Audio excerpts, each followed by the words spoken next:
सरकारी कर्मचारियों के लिए खास अपडेट है भैया। 8th पे कमीशन के तहत आपकी सैलरी बढ़ने में काफी अच्छा खासा समय लग सकता है और वो समय हो सकता है नवंबर 2028।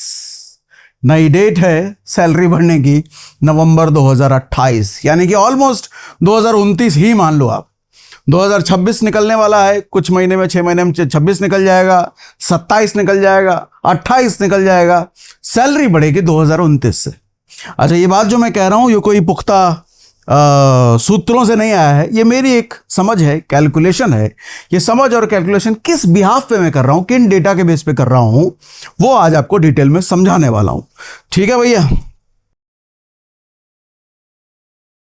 तो सबसे पहले समझ लीजिए टाइमलाइंस, क्या क्या चीजें कब कब हुई, क्योंकि टाइमलाइन समझना बहुत जरूरी है। और ये टाइमलाइन मैं आपको इस पे कमीशन का तो बताऊंगा ही, पिछले पे कमीशन का भी बताऊंगा, क्योंकि पिछले पे कमीशन के अगर टाइमलाइन हमको समझ में आते हैं और उन्हीं टाइमलाइंस को फॉलो अगर सरकार इस बार भी करती है तो हमको समझ में आ जाएगा कि कितना समय लगा था पहले और इस बार कितना समय लगेगा।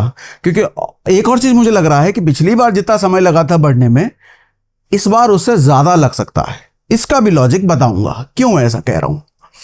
तो टाइमलाइन कुछ ऐसा है कि 16 जनवरी 2025 को कैबिनेट ने मंजूरी दे दी थी, ऑफिशियल गठन हो गया था भैया।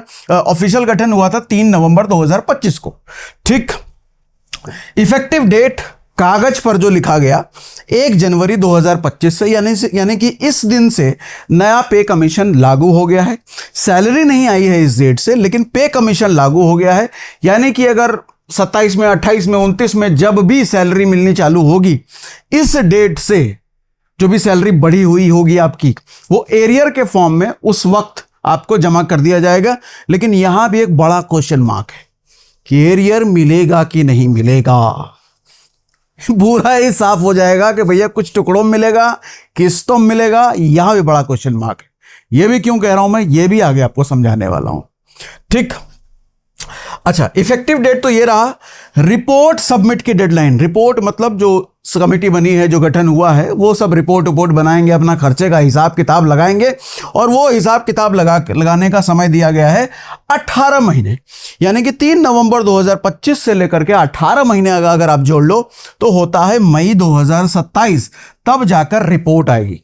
यानी कि मई 2027 तक तो आप कतई सैलरी बढ़ने की उम्मीद नहीं ही कर सकते, क्योंकि रिपोर्ट ही मई 2027 में आएगी सर। और रिपोर्ट आने के बाद सरकार उसको पढ़ेगी, समझेगी, मानेगी, नोटिफाई करेगी, या हेरफेर होगा, कुछ करेक्शन होगा, वो सारा कुछ होने आने के बाद तब कहीं जाकर के सैलरी नई वाली चालू होगी। इसलिए हकीकत में पैसा 2027 के बीच या आखिर तक या फिर 2028 भी जा सकता है। जैसा मैंने शुरुआत में बोला, नवंबर 2028, नवंबर 2028 ही मैं क्यों कह रहा हूं, ये भी आगे हम बात करेंगे। इसका सबूत देखो, इतिहास में 7th पे कमीशन भी 2016 में इफेक्टिवली तब लागू हुआ था जब बहुत देरी हो चुकी थी। उसका अनाउंसमेंट, उसका गठन 2013 में हुआ था। 2013 से लेके 2016 यानी कि लगभग 3 साल लग गए, तभी हम नवंबर तक पहुंचे हैं। ठीक है, इसका मतलब यह है कि देखो 7th पे कमीशन हो, 8th पे कमीशन हो, इसमें देरी होना कोई एक्सेप्शन नहीं है, ये नॉर्मल है भैया। जैसे कहते हैं ना कि सरकारी बाबू में काम करने में हर जगह देरी होती है भैया, सरकारी बाबू आराम आराम से काम करते हैं। तो जब सरकारी बाबुओं की सैलरी बढ़ाने की बात है, तो जो सैलरी बढ़ाने वाले कमीशन गठन है वो भी अपना आराम आराम से करेंगे। ठीक है, चलो मजाक कर रहा हूं भाई, कोई बुरा ना मान जाना, लेकिन ये बात तो दुनिया मानती है ना कि सरकारी बाबू अपने स्पीड में काम करते हैं। अच्छा, section 2, union demands fitment factor की लड़ाई। देखो, फिटमेंट फैक्टर ही बेसिकली वो एक नंबर है, गुणांक है, मल्टीप्लायर है, जिससे आपकी पुरानी बेसिक पे को मल्टीप्लाई किया जाता है और उससे मल्टीप्लाई करके नई बेसिक सैलरी आ जाती है। अभी कम से कम जो बेसिक सैलरी है, जो सबसे लोएस्ट है, वो 18,000 रुपए बेसिक है। ठीक है, 7th पे कमीशन में फिटमेंट फैक्टर था 2.57, यानी कि 2.57 इंटू 18,000 करके नई बेसिक बन सकता है। अगर फैक्टर 3.0 हो गया तो 18,000 इंटू 3 हो जाएगा, यानी कि 54,000 रुपए बेसिक सैलरी हो जाएगी। अगर 3 हुआ फिटमेंट फैक्टर तो, अगर 4 हो गया तो 18,000 इंटू 4 72,000 रुपए हो जाएगी मिनिमम बेसिक सैलरी, अगर 4 हुआ तो। अब जो मांग है वो कई यूनियंस बेसिकली 3 से 4 के बीच फिटमेंट फैक्टर मांग रहे हैं। यूनियंस कह रही हैं कुछ 3 रख दो, कुछ कह रहे हैं 3.5 रख दो, कुछ कह रहे हैं 4 रख दो। ठीक, अब इसमें अलग अलग संस्थान है, जैसे बीपीएमएस है, आरएसएस से जुड़ा हुआ, ये सबसे ज्यादा मांग रहे हैं, ये कह रहे हैं 4.0 करो फिटमेंट फैक्टर। उसके बाद एनसीजेसीएम, एआईडीईएफ, ये बेसिकली डिफेंस का संगठन है, ये 3.83 करने को कह रहे हैं। अगर ये हो गया तो 69,000 रुपये बेसिक सैलरी हो जाएगी। बाकी पोस्टल और पुराने जो है वो 3 से 3.25 के बीच करने को कह रहे हैं, ये डिमांड है। लेकिन एक्सपर्ट का अनुमान ये है कि सरकार जो देगी वो 2.25 से 2.5 के बीच आसपास फिटमेंट फैक्टर हो सकता है। अब फिटमेंट फैक्टर का पुराना अगर इतिहास देखा जाए तो 5th पे कमीशन में जब पहली बार फिटमेंट फैक्टर आया था तो फिटमेंट फैक्टर 1.20 से 1.40 के आसपास रहा था। 6th पे कमीशन में 1.74 और 1.86 के आसपास रहा। 7th पे कमीशन में 2.57 फिटमेंट फैक्टर रहा और इस बार भी 8th पे कमीशन में 2.57 रहने की उम्मीद है। लेकिन थोड़ा अगर ढंग से अभी आप डेटा जो आपको दिखाने वाला हूं वो डेटा देख के आपको समझ में आएगा 2.57 से भी नीचे सरक के सरकार यहां आ सकती है। 1.86 या 2 के आसपास फिटमेंट फैक्टर आ सकता है, अभी डेटा बताने वाला हूं। अब फिटमेंट फैक्टर कैलकुलेट कैसे होता है, ये जो गुणांक की हम बात कर रहे हैं ये कैलकुलेट कैसे होता है, बहुत सिंपल सा है। नया जो बेसिक है डिवाइडेड बाय ओल्ड बेसिक कर दो, फिटमेंट फैक्टर निकल गया। यानी कि 6 पे से 7 पे में जो नया पे कमीशन आया तो 18,000 डिवाइडेड बाय 7,000 क्यों लिखा है मैंने, 6th पे में जो मिनिमम सैलरी थी वो 7,000 रुपए थी मिनिमम बेसिक, 7th पे में जो मिनिमम बेसिक हुआ वो 18,000 रुपए हुआ। तो न्यू 7th पे का बेसिक डिवाइडेड बाय 6th पे का बेसिक 2.57 हो गया, यही फिटमेंट फैक्टर हो गया। ठीक, तो आप दोनों तरीके से ले लो, फिटमेंट फैक्टर को बेसिक से गुना कर दो तो नया वाला बेसिक आ जाएगा, या फिर ये फॉर्मूला लगा लो तो फिटमेंट फैक्टर निकल जाएगा। ठीक, तो दोनों तरीके से आपको जिसमें श्रद्धा हो वैसे आप कैलकुलेट कर सकते हो। अब इसके साथ आगे बढ़ने से पहले एक इन्वेस्टमेंट ऑप्शन के बारे में आपको बता देता हूं जो कि बहुत लिमिटेड टाइम के लिए अवेलेबल है। Investment basically Tata AIA life insurance company का top 500 multi factor 50 index fund एक एनएफओ है, न्यू फंड ऑफर। ये एक इंडेक्स बेस्ड फंड है। इंडेक्स बेस्ड फंड मतलब ये काम कैसे करता है, इसको देखो कोई फंड मैनेजर अपनी मर्जी से आपके फंड को एलोकेट इसमें नहीं करता है। ये कंप्यूटर बेस्ड एल्गोरिदम की हेल्प से देश की टॉप 50 कंपनियों को सेलेक्ट करता है और उसी में आपके पैसे को इन्वेस्ट करता है। यानी कि एक rule based passive investment approach follow करते हैं। इसका बेंचमार्क है निफ्टी 500 मल्टी फैक्टर 50 इंडेक्स।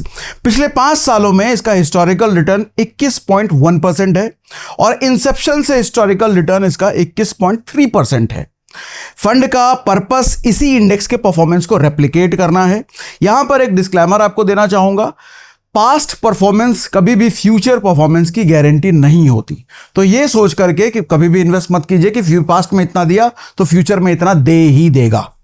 ठीक है, एनएफओ का एनएफओ के दौरान फंड का स्टार्टिंग एनएवी सिर्फ 10 रुपए से शुरू हो रहा है, मतलब आपका मिनिमम इन्वेस्टमेंट 10 रुपए से शुरू हो जाता है। अब वेवर ऑफ प्रीमियम फीचर की भी बात कर लेते हैं। पॉलिसी होल्डर की अगर अनफॉर्चुनेट डेथ हो जाती है तो फ्यूचर के सारे प्रीमियम्स इंश्योरेंस कंपनी द्वारा भरे जाएंगे, आपको नहीं भरना। मैच्योरिटी पर नॉमिनी को पूरी फंड वैल्यू मिल जाती है और इसके साथ सम एश्योर्ड का 1% मंथली इनकम बेनिफिट भी अलग से मिलता है। इसमें जो टर्म्स एंड कंडीशन होंगे उसके अकॉर्डिंग टैक्स बेनिफिट भी मिलता है। सेक्शन 80C के तहत प्रीमियम पर टैक्स डिडक्शन का भी फायदा मिलता है और सेक्शन 10(10)D के तहत मैच्योरिटी प्रोसीड टैक्स फ्री भी हो जाता है। इसमें जो भी टर्म्स एंड कंडीशन अप्लाई होगा। एनआरआई एलिजिबिलिटी है, मतलब एनआरआई भी इस फंड में इन्वेस्ट कर सकते हैं।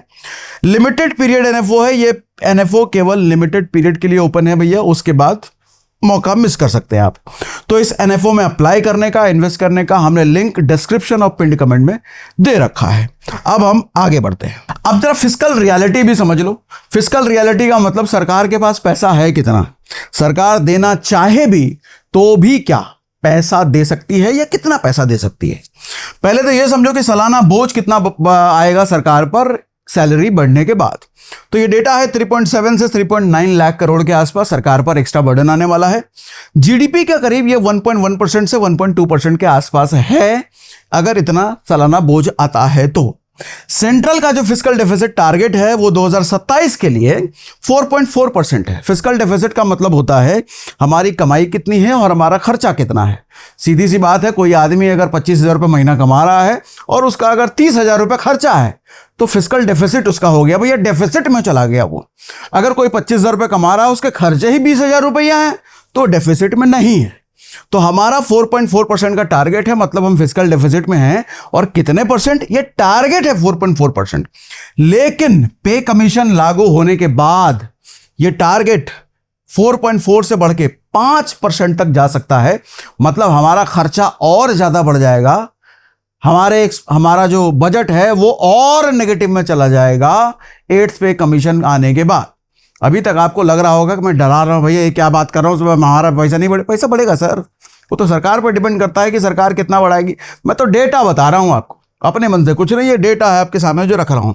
और इन डेटा के बेस पे हम अनुमान लगा सकते हैं कि सरकार क्या एक्शन ले सकती है। ठीक, अगर पे कमीशन हुआ, लागू हुआ, तो ये हो जाएगा। और जो राज्य होंगे, राज्य भी देखो सेंट्रल को फॉलो करते हैं, तो इन पर भी 2.3 से 2.5 लाख करोड़ का एक्स्ट्रा बोझ आएगा। तो पंचलाइन ये है कि देखो, ईरान वॉर के बिना भी, अभी जो अमेरिका ईरान का वॉर हुआ, इसके पहले भी सरकार का गणित खराब था, बजट बिगड़ा हुआ था।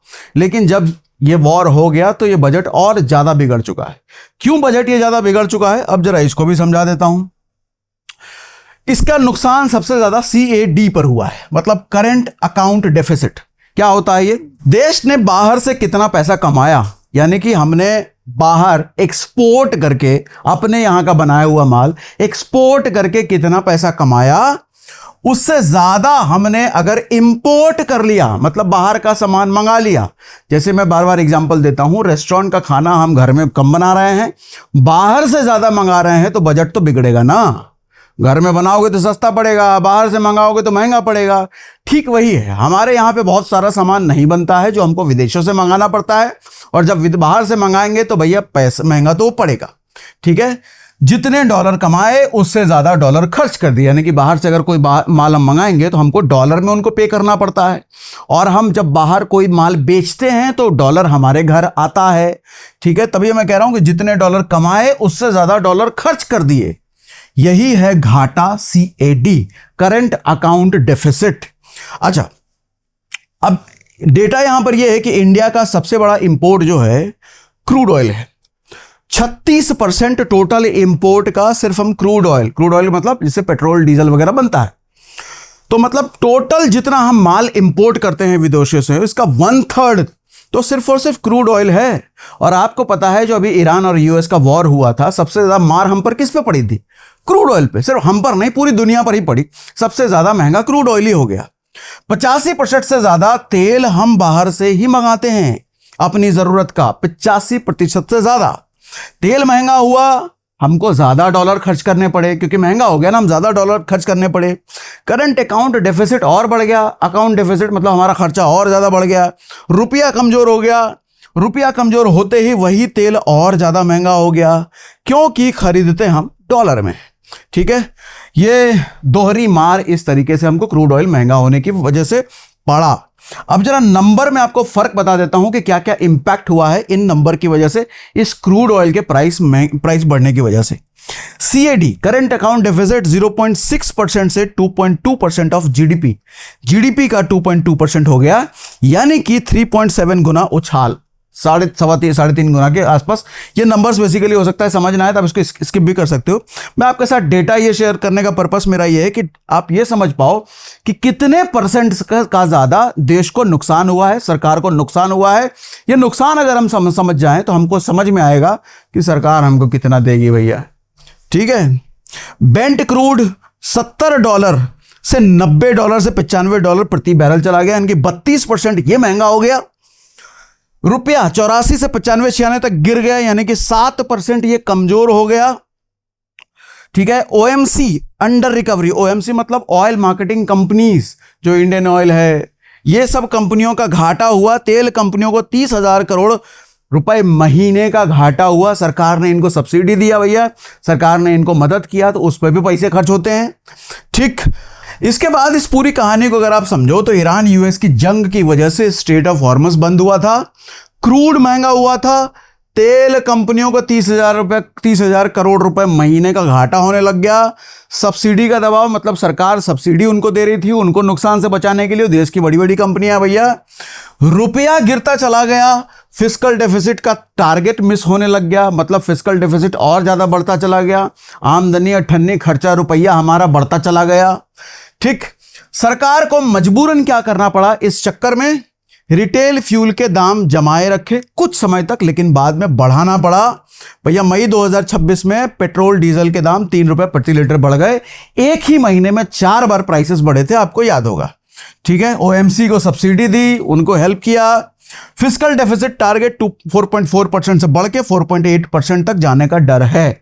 मतलब हमारा टारगेट जो था कि भैया 4.4%, आप इसको लॉस मान लो एक तरीके से, मोटा मोटी लॉस 4.4%, 4.8% मतलब लॉस बड़ा होने का डर है इन घटनाओं की वजह से। ये जो 3-4 महीने युद्ध चला है ना, इसकी वजह से। तो महामारी के बाद, महामारी कौन सी, कोविड की महामारी के बाद पहली बार ये फिस्कल डेफिसिट का टारगेट मिस होने के चांसेस बहुत ज्यादा है। ठीक, मतलब साफ है कि सरकार के पास पहले से देखो पैसे की तंगी थी, ईरान वॉर ने उसे और ज्यादा निचोड़ दिया। अब ऐसे में आपके असली मुद्दे पर आते हैं। पिछला डेटा आपको दिखाता हूं, पिछला पे कमीशन में कितना समय लगा था, तो हमको समझ में आएगा इस पे कमीशन में कितना समय लग सकता है। 7th पे कमीशन की टाइमलाइन एक बार साफ देख लीजिए, पिछली बार भी कितना समय लगा था। पिछली बार अनाउंसमेंट हुआ था 25 सितंबर 2013 को, अनाउंसमेंट, जो इस बार नवंबर 2000 कब हुआ, 25 में। रिपोर्ट सबमिट 19 नवंबर 2015, इस बार रिपोर्ट सबमिट की डेट कब है, मई 2027। इफेक्टिव डेट 1 जनवरी 2016, अपना इफेक्टिव डेट इस बार क्या है, 1 जनवरी 2026। ठीक है, कैबिनेट अप्रूवल 29 जून 2016 को आ गया, नई सैलरी चालू हुई जुलाई 2016 साइकिल, यानी कि असल में अगस्त में क्रेडिट हुआ था। अब यहां सबसे इंपॉर्टेंट बात ध्यान से सुनिए, 19 नवंबर 2015 को रिपोर्ट सबमिट हुआ और अगस्त में क्रेडिट हुआ, जुलाई ही मान लो, जुलाई 2016 में क्रेडिट हुआ, यानी कि कितने महीने हो गए, 7 महीने और 2 महीने, 7 2 9 महीने। जिस दिन रिपोर्ट सबमिट हुआ उसके 9 महीने बाद सैलरी बढ़ी। अपना इस बार का रिपोर्ट कब में सब सबमिट होगा, मई 2027। तो मई 2027 से अगर आप 9 महीने लेते हो तो हम कहां चले गए, नवंबर नहीं गए, 2028 में गए। अच्छा, 2028 में तो चले गए, लेकिन मैंने शुरुआत में लिखा था नवंबर 2028। नवंबर 2028 क्यों लिखा था ये भी समझ लीजिए। अच्छा, एक बार फिर से कह देता हूं, ये कोई भाई पुख्ता कोई सरकार ने अनाउंसमेंट कर दिया, कहीं बता दिया, ऐसा नहीं है। ये मेरी एक छोटी सी मामूली सी कैलकुलेशन है पिछले डेटा के बेस पे। नवंबर 2028 मैंने इसलिए कहा क्योंकि पिछली बार भी अगर आप देखो 25 सितंबर 2013 से लेकर के जुलाई यानी कि अगस्त 2016 तक लगभग 3 साल लग गए सैलरी बढ़ने में, पिछली बार भी। तो इस बार चूंकि जनवरी 2025 में भैया वो ऑफिशियली अनाउंसमेंट हुआ है, ऑफिशियली गठन हुआ है, तो उससे अगर 3 साल अगर आप देखो तो नवंबर 2028 के आसपास आप चले जाओगे, 3 साल। और नवंबर 2028 का मतलब ही हो गया 2029, तो अभी से लगभग 4 साल, मोटा मोटी, पूरा तो नहीं। तो इसलिए मैंने 3 साल गिना भैया, क्योंकि पिछला भी 3 साल लगा था, इस बार भी 3 साल लगा था। अब यहां पे एक बड़ा सवाल यह है कि पिछली बार जो 3 साल लगे थे, ईरान यूएस का वॉर नहीं हुआ था उस वक्त क्रूड ऑयल इस तरीके से उटपटांग तरीके से महंगे नहीं हुए थे। उस वक्त देश की सिचुएशन नॉर्मल थी। अभी देश की सिचुएशन नॉर्मल नहीं है। तो जब देश की सिचुएशन नॉर्मल नहीं है तो सवाल उठता है, पिछली बार 3 साल लगे थे, इस बार 3 साल ही लगेंगे या 3 साल से ज्यादा भी लग सकता है? यह सवाल है, मुझे नहीं पता। ठीक है, यानी पिछली बार अनाउंसमेंट से पैसा हाथ आने तक 3 साल लगे, और यही पैटर्न इस बार भी हो सकता है। और इस बार पैटर्न क्या पता 3 साल से ज्यादा भी लग सकता है, मेरा सवाल है, मुझे नहीं पता। अब इंपॉर्टेंट चीज समझिए कि 3 कारण मैंने लिखे हैं कि क्यों 2027 में भी पैसा शायद ना आए। ध्यान से समझिएगा। पहला कारण यह है कि रिपोर्ट ही मई 2027 में आएगी, रिपोर्ट, उसके बाद प्रोसेस शुरू होगा। दूसरा कारण है, पहले से 3.7 से 3.9 लाख करोड़ का बोझ था, ईरान वॉर ने सीएडी को 2.2% तक कर दिया, यानी कि बजट और ज्यादा हिल गया सरकार का। तीसरा कारण यह है कि फाइनेंशियल ईयर 2027 में डेफिसिट टारगेट मिस होने की पूरी आशंका है, यानी कि 4.4% से 5% तक जा सकता है। सरकार या कोई भी आदमी पहले क्या करेगा, पहले भैया पुराना छेद बढ़ेगा, तब नया खर्चा बनाएगा। तो सैलरी बढ़ाना सरकार का एक खर्चा है, लेकिन पहले जो नुकसान हो रखा है उसको पहले भरा जाने की कोशिश हो सकती है। ठीक, अब मोटा मोटी अगर आप समझो तो इफेक्टिव डेट 1 जनवरी 2026 है। जब भी सैलरी आएगी, एरियर्स यानी कि पिछला बकाया मिलेगा, लेकिन कब मिलेगा, असली सवाल यह है भैया। और उससे भी मोस्ट इंपॉर्टेंट सवाल यह है कि एरियर मिलेगा कि नहीं मिलेगा। पिछले के पे कमीशन में तो मिला था, पिछले के पिछले में भी मिला था, इस बार एरियर मिलेगा कि नहीं मिलेगा, यह सवाल पैदा हो रहा है। सवाल क्यों पैदा हो रहा है, कहीं भी रिटन डॉक्यूमेंट में यह नहीं है कि एरियर मिलेगा ही। और एरियर पर पहले सवाल भी पूछा गया था, तो जवाब यह आया था कि देखेंगे। तो देखेंगे का मतलब क्या होता है, तो इसीलिए सवाल है कि एरियर भी मिलेगा कि नहीं मिलेगा। अच्छा, एरियर पर सवाल उठने का एक कारण यह भी है कि सोचो 3 साल बाद जब आपको मिलेगा, तो 3 साल बाद यार एरियर का अमाउंट भी बहुत मोटा हो चुका होगा, और सरकार पहले ही घाटे में चल रही है। तो एरियर दे ना दे, या टुकड़ों में दे, किस्तों में दे, ये हमको नहीं पता, ये सरकार डिसाइड करेगी। तो इसलिए यहां पर एक बड़ा क्वेश्चन मार्क है, मिलेगा कि नहीं मिलेगा, कब मिलेगा, किस फॉर्म में मिलेगा, यह सवाल है। समरी मोटा मोटी ये है कि 1 जनवरी 2026 से लागू हो गया है, लेकिन 50 लाख कर्मचारियों के अकाउंट में पैसा आने में 2027 लग सकता है, 2028 भी लग सकता है, क्योंकि 27 की कोई गारंटी तो यहां दिख नहीं रही है। ठीक, तो ये थी भैया हमारी एनालिसिस। बाकी इसके बारे में आप क्या सोचते हो हमें कमेंट बॉक्स में जरूर लिख करके बताइएगा। सरकार से आपको कुछ सवाल वाल है तो भैया ये वीडियो शेयर करके इतना शेयर कर दीजिए ताकि सरकार के पास भी पहुंचे। आपके शेयर करते करते इतना घूमेगा ये वीडियो को, हो सकता है सरकार तक जाए और ये सवाल हो सकता है सरकार आपको जवाब देने को मजबूर हो जाए। ठीक है, बाकी एनएफओ के बारे में हमने आपको बता ही दिया, उसका डिस्क्रिप्शन में हमने लिंक डाल रखा है, पिन कमेंट में भी डाल रखा है। अगर इन्वेस्टमेंट करने का आपका मन हो, आपका क्राइटेरिया फिट बैठता है इन्वेस्टमेंट का, तो आप उसको देख सकते हो। लिंक हमने डिस्क्रिप्शन और पिन कमेंट में डाल दिया है। चलो भैया, आज के लिए इतना ही।